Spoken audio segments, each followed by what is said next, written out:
começa a fazer esse tipo de coisa e tem esse sentimento bom, né, que a gente terminou e viu que está tudo maravilhoso, não é só o dinheiro que você vai receber em função dela.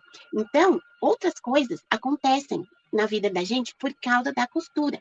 E aí, a gente começa a perceber que, por exemplo, poxa, eu posso fazer um kimono desse para dar de presente para minha tia, por exemplo, que faz aniversário daqui a pouco, né? E às vezes a gente está num momento tão perrengue, e eu já, esses momentos perrengues aí que eu tive, que eu falei com meu marido, a gente ia, né, no aniversário da tia, da prima, do não sei quem, a gente literalmente ia de mão abanando, porque não tinha dinheiro para comprar presente para dar para eles. E muitas vezes a gente nem foi, porque ficava sem graça e tal. E quando eu já costurava, poxa, eu tinha uns tecidos, eu podia fazer um presente. Então, eu comecei a me sentir mais útil, mais realizada, porque agora eu podia, né, presentear. E às vezes a gente quer presentear, assim, por agradecimentos passados, nem é Natal, aniversário, uma data assim, mas a gente simplesmente quer fazer um agrado para uma pessoa mesmo. E aí, com a costura, a gente consegue fazer isso para um filho, para os parentes que a gente quer para nossa família. Então, tudo isso vem maior ainda quando a gente vê o brilho no olho da pessoa, porque ela ganhou um presente que ela amou, porque ela sabe que você fez aquilo pensando nela, porque você conhece, sabe que tipo de coisa ela gosta, que cor ela gosta, que estampa ela gosta. E aí, gente, é o que eu falo, isso não tem preço. Quando você dá um presente desse, a pessoa fala assim: nossa, isso é a minha cara, você acertou em cheio. Aí você guarda essa frase, assim, ela fica ecoando no ouvido da gente por muito tempo. Mas também, ó, A não imagem é só parou isso, aqui? não. Não, não parou. Então, não é só isso que acontece com a gente, sabe? Eu vou contar agora para vocês que eu aprofundei amizades que antes eram só conhecidas por causa da costura. Pessoas que eu não sabia que costuravam. Na escola da minha filha, a anterior, é, tinha muito espaço assim para os pais participarem de muitas atividades. Eu sempre gostei muito de estar presente lá na escola. E aí, quando eu comecei a oferecer os produtos, né, para as minhas amigas, aí começou, eu também costuro, a outra eu também. Eu não fazia ideia, eu não conheço gente fora desse mundo da escola, todo mundo, minhas amigas, as pessoas que eu convivo, ninguém costura. Para mim, eu era o patinho feio, porque todas as pessoas que eu sabia, assim, tias, mães ou avós de amigas minhas, mas não pessoas da minha idade. E ali eu descobri, eu falei, poxa, que legal, né?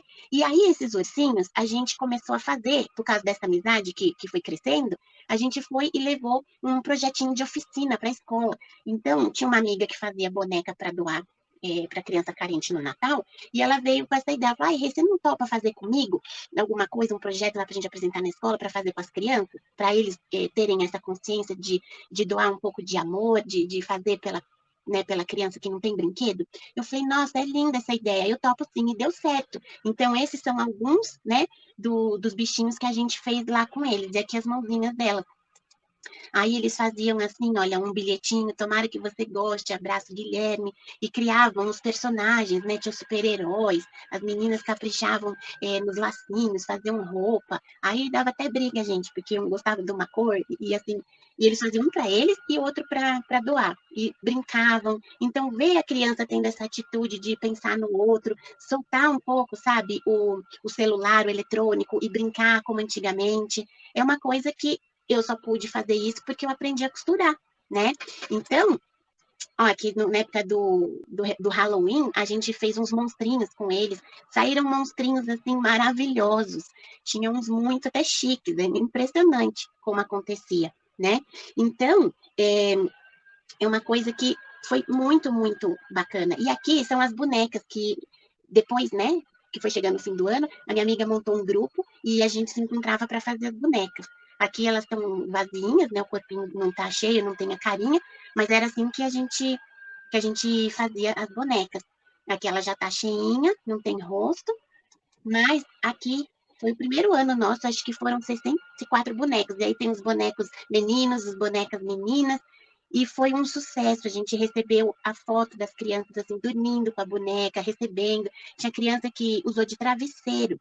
Então, saber que a gente pode fazer uma coisa assim é muito além do dinheiro que eu ganho com a venda dos meus produtos, né? É importante, claro, eu tenho que sobreviver, eu tenho que pôr comida em casa, ter uma filha para criar, mas eu posso doar um tempinho da minha vida para fazer o bem para outras pessoas, através da costura também, né? E uma coisa que eu percebi ao longo desse tempo todo foi que quando eu trabalhava lá com arquitetura, eu tinha uma vida muito corrida, eu não tinha tempo para quase nada. E aí, eu vivia, assim, em reuniões e muito fora de hora, sabe? Porque os clientes trabalhavam, então eles pediam reunião ou antes das 9 da manhã, ou na hora do almoço, de noite, fim de semana, feriado, obra fora de São Paulo, que eu tinha que pegar carro, viajar. Além de tudo isso, eu tinha o trabalho dos projetos mesmo, tinha que ir às obras, vivia no carro, no trânsito, indo de um lugar para o outro. E eu fui ficando muito cansada dessa rotina. Eu adorava a profissão, mas a rotina em si era muito estressante, né? E não tinha outra opção. Durante muito tempo eu fiquei fazendo isso mesmo. E aí eu pensava que um dia ia ter que aparecer alguma coisa na minha vida para mudar essa situação, mas não mudou, porque o trabalho é esse. Mas um dia chegou e eu falei, eu não quero mais isso para mim, eu não sei o que eu vou fazer, mas eu já tenho certeza de que eu tenho que achar alguma coisa.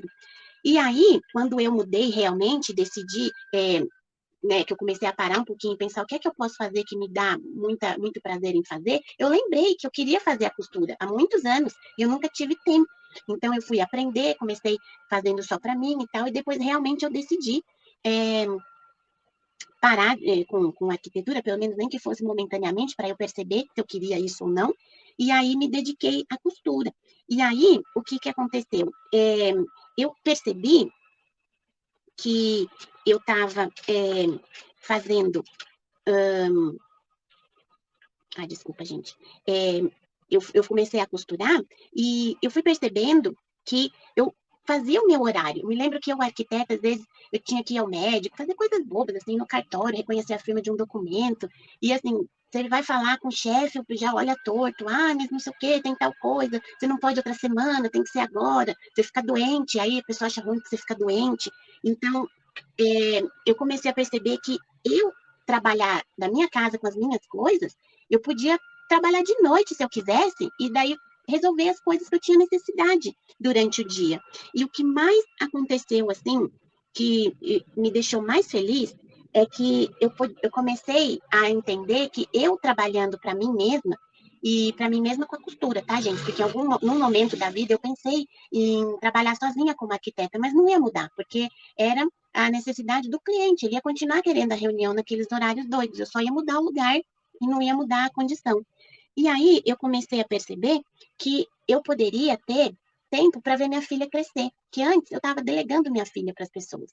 Então, eu delegava para a escola, tinha um momento da vida que eu deixava ela antes das 7h30 e eu buscava ela às 7 horas da noite. Eu punha ela no carro e ela até dormia enquanto eu conversava até chegar em casa. Eu não conseguia nem conversar com a minha filha.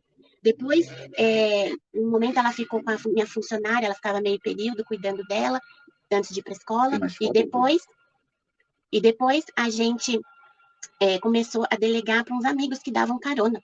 Então, aí depois iam me contar, ai, você não sabe o que a Laís falou hoje, ai, a Laís fez isso hoje, ai, não sei o quê. Aí eu falei assim, gente, o que, que eu tô fazendo da minha vida?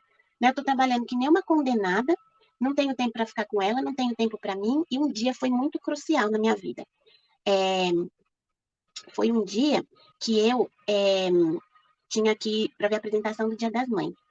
E era muito longe. E eu peguei chuva, tinha trânsito, foi um caos. Eu cheguei lá tão irritada que todo mundo percebeu que eu estava irritada. Até minha filha percebeu e começou a chorar. Foi uma situação assim, muito chata. E aí eu falei, tem coisa errada. E quando eu comecei a costurar, eu percebi que eu estava tendo tudo aquilo com a minha filha que eu não tinha antes. Eu tinha tempo, pode voltar a tela? Eu tinha tempo para fazer coisas muito bobas, sabe, do dia a dia, que antes eu não via. Então, aqui foi um dia que ela voltou da escola, com uma lembrancinha de um aniversário, que eram umas sementinhas de uma plantinha lá, e aí veio o vasinho e tal, e aí ela falou, mãe, vamos plantar comigo? Já no carro, né? Ela me mostrando as coisas. Eu falei, tá bom, vamos. Então, eu peguei ela na escola, aí a gente foi lá, tinha as instruções, a gente leu, e ela toda feliz fazendo essas coisas. Às vezes em casa, quando eu estava ainda no trabalho, quando eu chegava em casa, ela já tinha feito essas coisas, ela vinha me mostrar já feito, mas eu não fazia com ela, né? Aqui foi um dia, aí você olha, uma foto, a menina no parque, tá, mas ela tem história para mim.